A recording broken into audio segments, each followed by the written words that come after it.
Let me introduce our guest this evening to the SLBC studios. He's coming under the category of cricketing legends of yesteryears, a household name in the years gone by, a captain of Sri Lanka cricket team, a cricket administrator, coach, and still involved in Sri Lanka cricket. He's none other than Mr. Bandula Warnapura.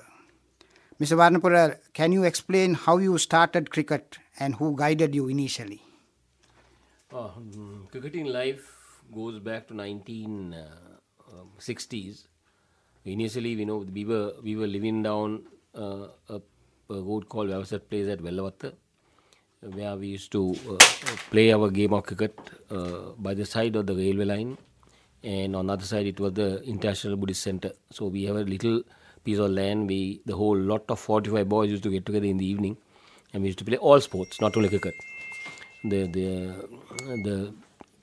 The greatness in those days was we were involved in all the sports, not only the game of cricket. So there were seasons, and we played during those seasons that particular game. Learning from tennis ball, I went to St. Peter's up to standard 2 or year 2 as it is. Then joined Nalanda College from 1961. My actual cricket life started after joining Nalanda, 61 onwards, because my two brothers were studying at Ananda.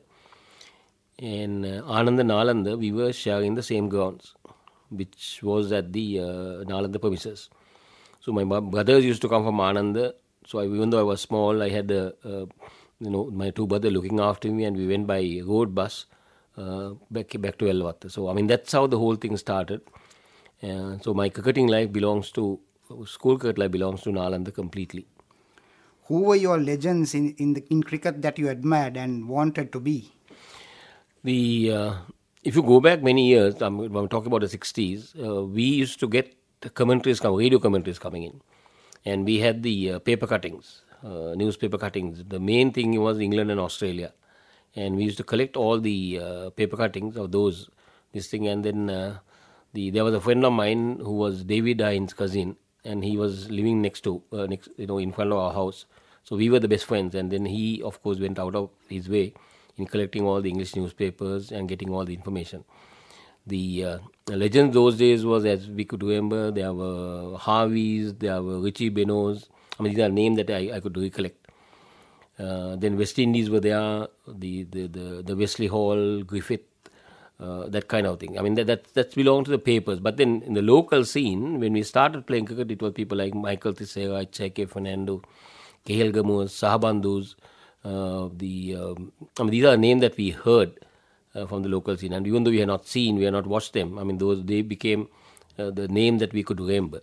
But then going back, we had the opportunity, or I had the opportunity of, even though Michael, people like Anu Tennakon, Kehel Gamus, Sahabandus were our heroes, I had the opportunity of playing with them as a youngster. So that achievement, that dream was a dream that I never thought of when we were young. So I think those cricket commentaries would have been from our very own SLBC commentaries you would have been listening at that time. Yeah, there was only radio, there was nothing else. And then we used to get the BBC coming in. I think you all relayed the commentaries on BBC. So the only institution we knew about sports at that time was SLBC. So, that's even now, when you say about SLBC, we have a very soft corner and a great respect. Going to school, Nalanda, playing for that first 11 team, your experiences that you like to share with us? Yeah, well, I was lucky and got the opportunity to play for the under-19 Nalanda team when I was 14 plus. But the same year, when we had the under-14, under-16 season, which was the same season, same months that we get involved, I used to play the under-14 match in the morning, and somehow they arranged the under-16 match to be played in the evening or in the afternoon. So I used to play the under-14 match, and then I used to play in the under-16 in the evening and afternoon. The same year, when we talk about the third term matches, we call them, though we played about 6 or 7. And the same year, I played in the first 11 as well. So I was 14 plus when I played for the Nalanda first 11 team. But I must tell one thing. When I spoke to you about my school started when I started in 1960s going for training because my brothers were studying at Anand. Under 12, I never had a place. I was asked to go home, saying that I was not good. Under 14, I was asked to do the same thing. But then, since my brothers were coming every day, I decided, no, even though I don't get a place, I'm going to stay in school and, picking up balls, doing whatever I had to do. I think that attitude of getting involved fully and not giving up, still loving the game of cricket, and looking after when my brothers were playing for Anand and getting the seniors, watching them playing, I think that at the end paid off. And it's a good lesson also in life, not to give up. It's a fine attitude by Mr. Warnapura. So we will sum up for today, and we will meet up next Saturday. I'm not involved in the board of control. So we continue with the interview with Mr. Bandula Warnapura, which we started last week. Good evening, Mr. Warnapura. Good evening. We were discussing about the Anand Nalanda first 11 team and your attitude, and from the age of the under 14, under 16 playing for Nalanda. At the big match, the Anand Nalanda big match, you broke a batting record. We'd like to get some thoughts on that. Yeah, I played for the first 11 team from 1968 onwards. I must say that, in 68 and 69, my brother was playing for Anand as well, but my brother went as Fernando. My father was W.L. Fernando, and he, kept the Fernando name for my elder brother. Not many people realized that it was my brother who was playing, because I was a Warnapura and he was a Fernando. The record came in 1972, the year after I captained Nalanda in 1971. And then that's how the 72 record came in. And, it had been there for 43 years. Nobody could break it. People have, we talk about 111 not out. That was the record, which was established by P.M. Jayatilaka, the legendary educationist who started the Bergamo Central, and later, he was the principal of Thurston College, and a great person who had done a lot for education. He the one who kept the record in 1920s, I think. But after 43 years, people have scored 110 runs, people have scored 111, and they have got out. But the guy who got 111, he was not out, so he could not break the record. So, maybe the stars were in proper places for me in 72, for me to break that record. I scored 118 not out. Yes, definitely the stars were in your favour, Mr. Warnapura. Since leaving school, you joined Bloomfield, isn't it, and continued your club cricket? Actually, Bloomfield was, if I draw the picture, we were at Nalanda, Campbell Place, and on this side there was All Saints Church. On this side of that there was the Wesley Grounds, the Campbell Park, and the road to the bus stand, Berla bus stand, was in between these two.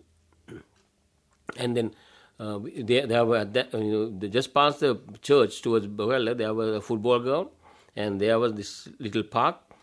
And so we used to walk past that way, and at the edge of that road on the left hand side was Bloomfield, and it was a wooden shed, I must say, very small club, only with a matin wicket. And then while walking, we used to see Russell Harmers, A.G. Pereira's, Noel Pereira's, them playing. So automatically, whatever, we used to stop and watch them playing, because they started the club practice late.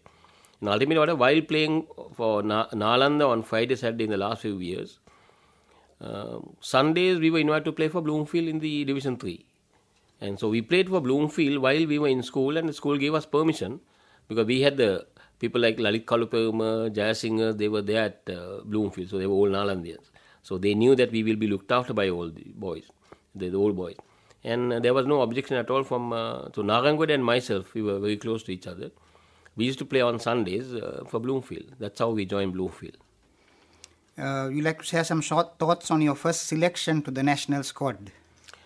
After leaving school in 1972, we had the opportunity of, those days we had only one proper tour. We called the Gopalan Trophy.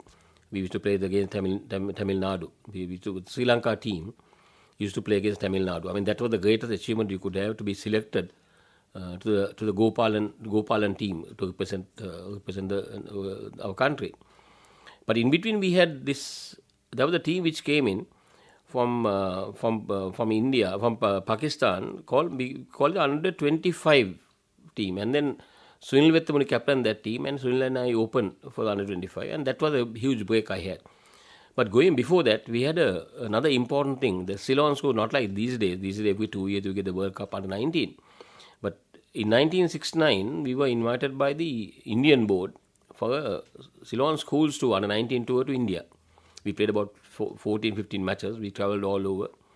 And that was in 69, which was captained by Amitha Abeynaike, who passed away recently. And then people like Anand Jayatilaka, Leslie Narangoda, Ajit De Silva, Dulip Mendis, we all played in that team. And that gave us a breakthrough, and then people got to know that yes, we are good, and because we beat India in the test matches, so in 1969, the schools. And we came back as a winning team, and then people, knew that yes, we could play cricket. And then from there, we played in the ICC under-25. Then there was fortunately for me and a few others, there were a few seniors who left Sri Lanka. The Reed brothers, and two other opening senior players in Sri Lanka, they retired. So we had a vacancy immediately in 1974. The Sri Lanka team had a couple of vacancies. And since we have done well in the under-19s and done well in the under-20, under-23, 25 team. Also did well for Bloomfield at that time. We got the opportunity of being selected. So again, I must say that, if not for those couple of vacancies which came up suddenly, I don't think we would have got a place at that stage.